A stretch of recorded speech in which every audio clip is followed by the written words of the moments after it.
Hey guys, Bump here, bringing you this Shadowlands Unholy Decay Mythic Plus Rotation Guide. Today, I'll cover everything you need to know in order to execute the Unholy Rotation in Mythic Plus in the most efficient and optimal manner.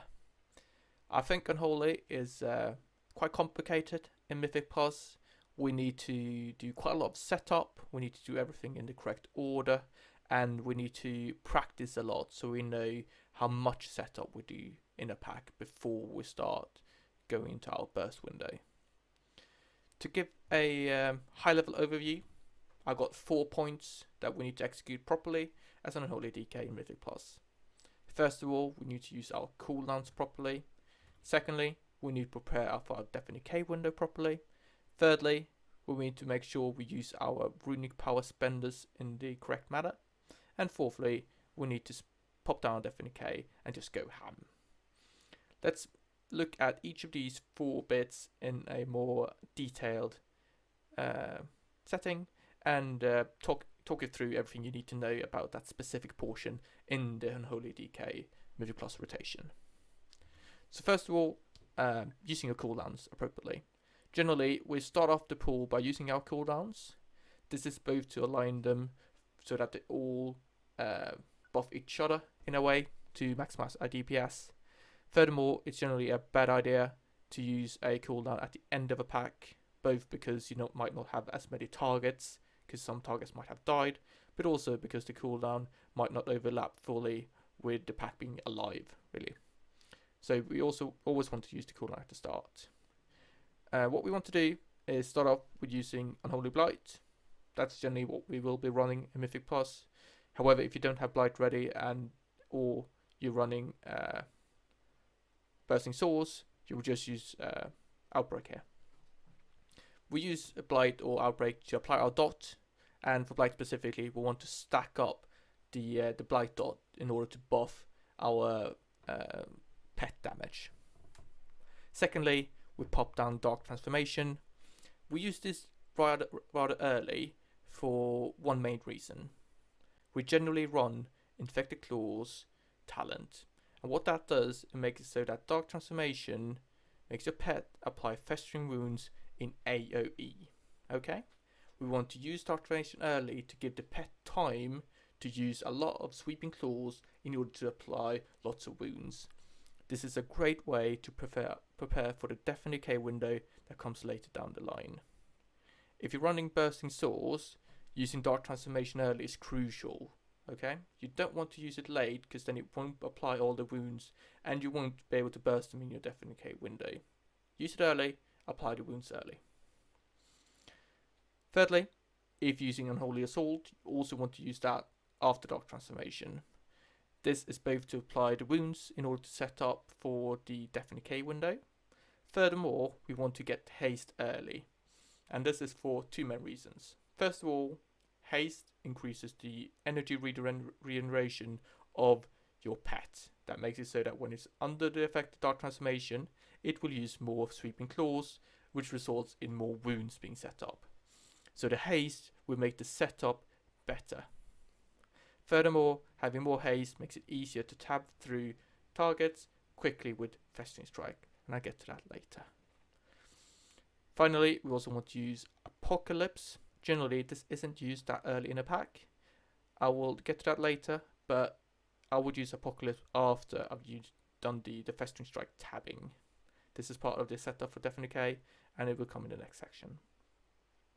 We also got some Covenant class abilities. For Abomination Limb, use it after Dark Transformation. For Swarming Mist, use it after Dark Transformation.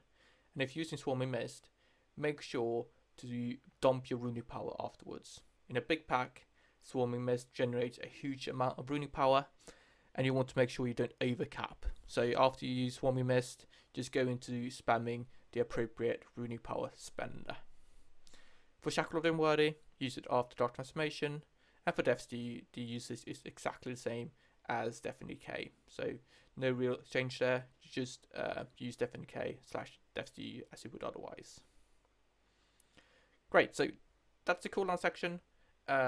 If you don't have all your cooldowns ready for a pack, that's completely fine. Okay, just skip that cooldown and act as if you don't have it at all. Okay, you will deal less damage in the pack, obviously, but that's just expected, and there's nothing to do about it really. The only real change is when you have, if you don't have Blight ready, use Outbreak to apply the dots. Okay. Generally, it can be a good idea to misalign your cooldowns, not use them all at the same time.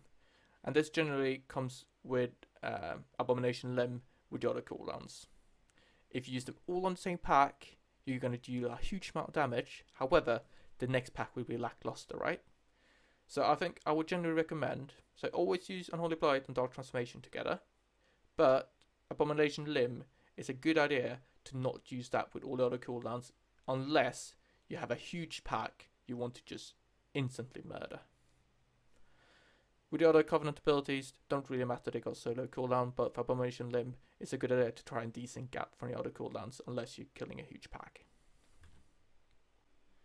So when it comes to cooldowns, one more quick comment. It's quite common to run the Army of the Damned talent, which makes it so that your Army of the Dead cooldown is approximately 4 minutes.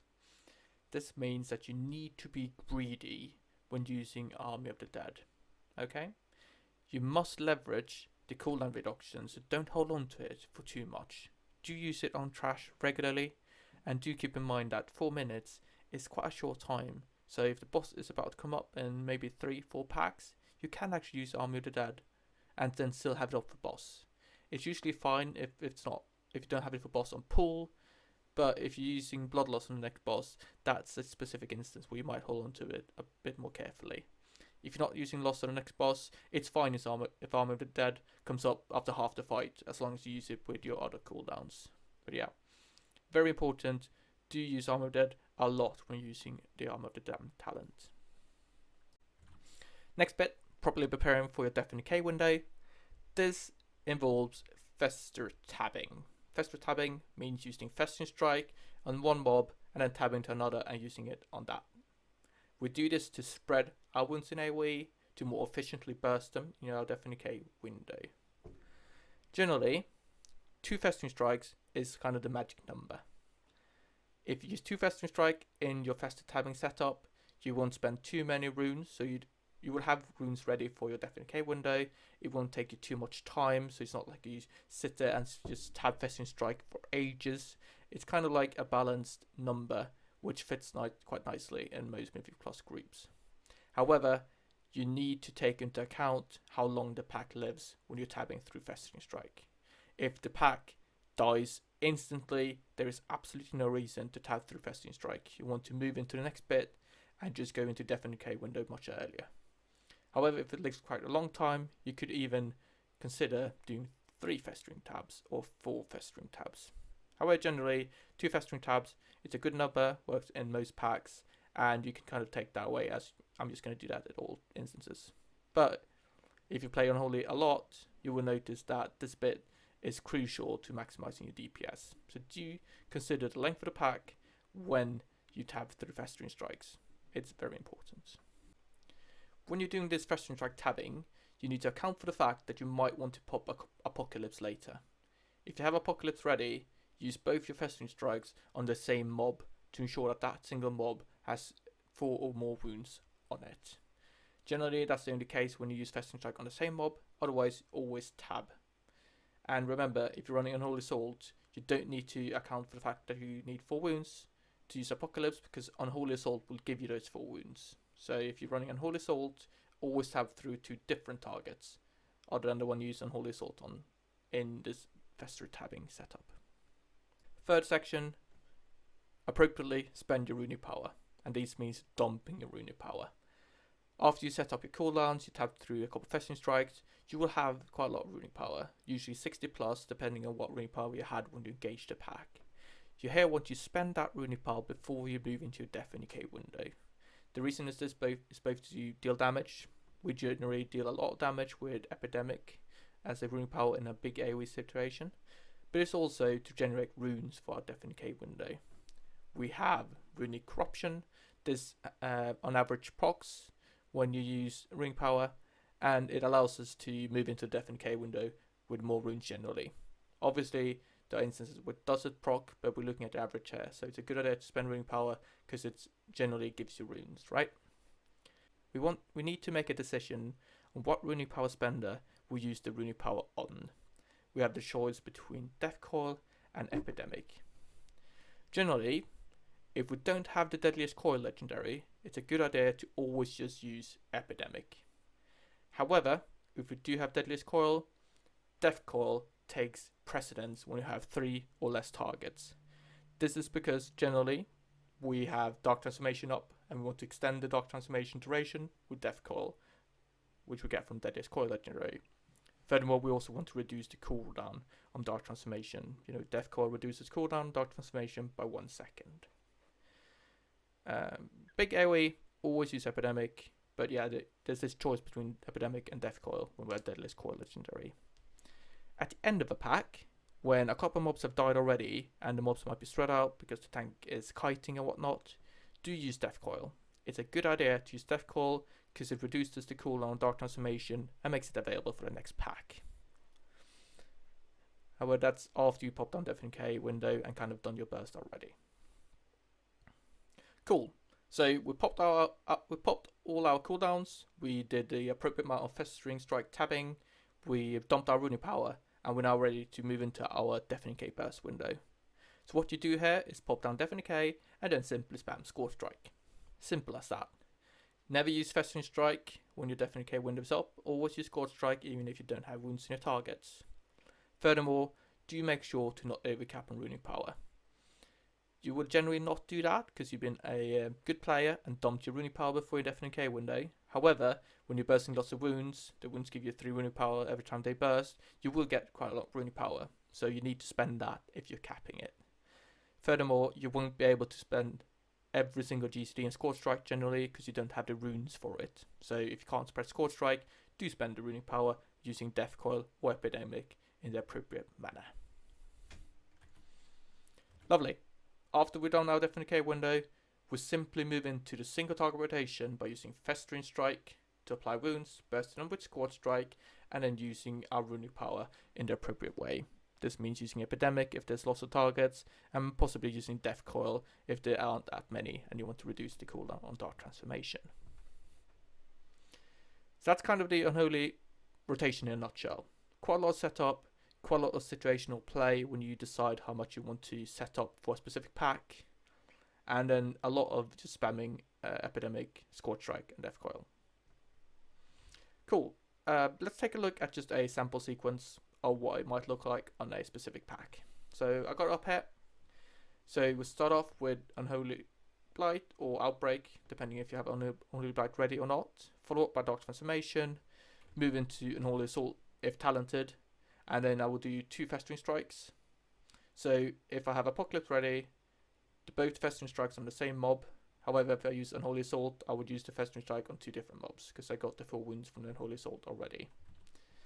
Once I've done with the Festering Strike tabbing, I'll move into using Apocalypse on a mob with 4 or more wounds. You will always have that because you will either use Unholy Assault if you're running that talent, or use both your Festering Strike on the same mob because you want to set up for Apocalypse. Move into dumping your runic power with Epidemic or Death Coil. Choose the appropriate way here. It's usually Epidemic, but with Deadliest Coil legendary could be Death Coil. Pop down Death and Decay, and then you start spamming Scorch Strike. And then you use your runic power dumps as appropriate if you're capping runic power or if you can't press Scorch Strike. So I've got quite a lot of requests to showcase some gameplay. So I recorded some pulls I did in Mythic Plus keys, and I thought we are going to have a look and see exactly how it plays out in reality. So let's move into that section. To start off, let's have a look at this classical AoE pull in a plus 12 key. I start up with Unholy Blight, move into Dark Transformation, and then Festering Strike twice on the same mob so I can use Apocalypse. Then dump my runic power with Epidemic in this case, lots of mobs in there, before I move into my Death and Decay window and then spam Scorch Strike. I have lots of runes ready here, but I'm about to cup runic power, so I do spend some runic power with Epidemic.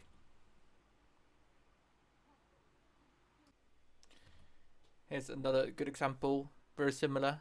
Blight, Dark Transformation, move into Festering Strike, twice on the same mob because I have Apocalypse ready. I then dump my Runic power with Epidemic, gripping that mob. Thank you very much. Pop on Death and Decay and then start spamming Scorch Strike. I'm about to cut Runic power, so I'm going to spend that Runic power on Epidemic. Also make sure to use up that Sudden Doom proc on Epidemic. And now when the pack is close to being dead, I use the single target rotation because I finished off my Death and Decay window. Everything is still stacked up quite nicely, which is why I prioritize Epidemic in this case. Finally, let's take a look at a bit more messy pool. So we are encountering 3 targets here, and we don't have all our cooldowns ready. You can see I don't have Dark Transformation yet, but that means I move into starting off with Unholy Blight and then tabbing twice with Festering Strike. We can see that the mobs jump away, which is going to disrupt the opening quite significantly. But I continue tabbing, I pop down my Apocalypse on the target with 4 wounds. I do use Dark Transformation. I feel like it was still in the setup portion, so I'm going to get a lot of value from it still. Move into my Death and Decay window, spam Scorch Strike, dump Epidemic when I'm about to cap, and then move back into Scorch Strike spam. So as you can see, even though the pool is messy, we still try to do the same thing. You know, use our cooldowns, start tabbing with Festering Strike, dump our Runic power, and then move into Death and Decay. I maybe should have saved my Dark Transformation for the next pool, but as you can see here, this actually took quite a significant amount of time. Was about to die, that's why I started prioritizing Death Call, and there are only 2 targets left, so there's really no reason to press Epidemic in this case. I also want to reduce the cooldown Dark Transformation, and you can see as we exit the pack, I'm at 20 seconds. That's 5 seconds less than if I hadn't prioritized Death Call here at the end. Alright, so that was everything I had for you today. Hope you found that useful and that you can leverage it to improve your DPS in Mythic Plus. As always, do leave a comment down below if you have anything to say or if you have any questions. You can always find me on the Acris Discord. There's a link to that Discord in the description. Do leave an upvote or a downvote depending on what you thought about this video, and do consider subscribing if you want to see more of this kind of content. Thank you very much for watching, and stay tuned for more content. Thank you.